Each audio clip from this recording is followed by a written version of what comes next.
হয়তো হয়ে গেছে দাদা। গৌরী বল নিতাই গৌরী বল জয়তা মাধব।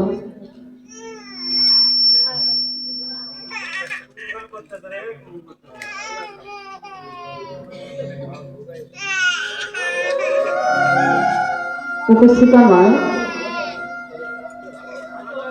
অনেক অনেক দূর দূরান্ত হইতে জাতকের মতো কৃষ্ণবিন্দু প্রকাশনে ছুটে আসা আমার প্রাণের প্রাণপ্রিয় বৈষ্ণব ভক্ত মণ্ডলী, আমার ভক্তিমতী মায়েরা এবং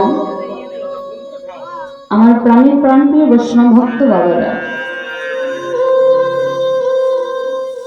সর্বপ্রথমে এই আসর প্রাঙ্গণে দাঁড়িয়ে জানাই আপনাদের মতো পরম বৈষ্ণব ভক্তের শ্রীপাদ পদ্মে আমার ক্ষুদ্র আদি ক্ষুদ্র দলের পক্ষ থেকে এবং আমি নীলিমা রায় শুক্লা আমার পক্ষ থেকে জানাবো আপনাদের মতো পরম বৈষ্ণব ভক্তের শ্রীপাদ পদ্মে শত শত সহস্র কোটি প্রণাম।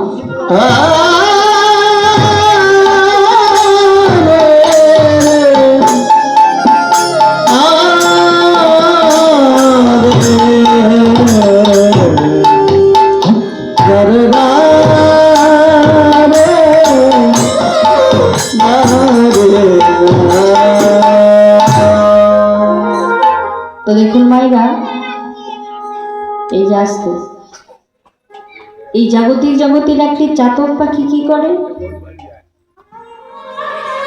দেখবেন, এই জগতের একটি চাতক পাখি কিন্তু মেঘ পানি চেয়ে থাকে মা। কেন? জল পাবার জন্য, জল পাবার আশায়। দেখবেন এই জগতের চাতক পাখি কিন্তু জগতের কোনো জল কিন্তু আহার করে না রে বাবা। একটি চাতক পাখি যেমন মেঘ পানি চেয়ে থাকে জল পাবার জন্য, ঠিক উপস্থিত যত ভক্ত আছেন সবাই আপনারা সেই চাতকেরই ন্যায় চেয়ে আছেন। কেন জানেন? সেই কীর্তনের রসটা আস্বাদন করবার জন্য। এই কীর্তনটা যে ভাবের বস্তু, কীর্তনটা যে রসের বস্তু, কীর্তনটা যে অনুভূতির বস্তু মায়েরা, এই যে কীর্তন, প্রথমে মহাজন বলছেন কীর্তন কি রতন একবার করে দেখো যতন, নিজ নিজ ভজন।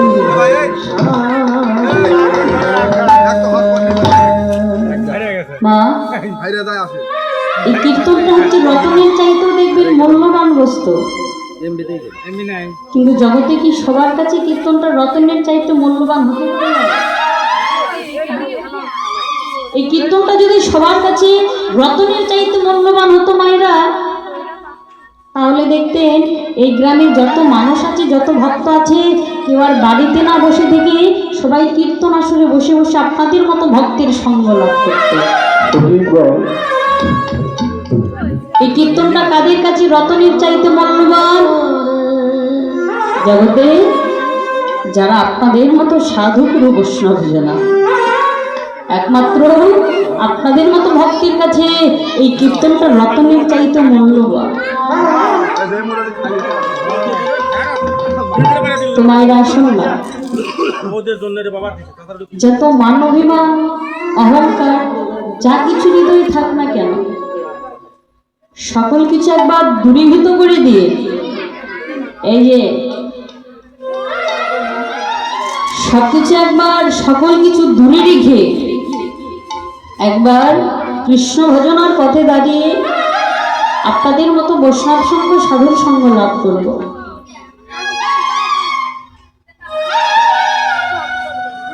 বাবারা, এই জগৎ থেকে তো সবাই আমরা একদিন করে চলে যাব না?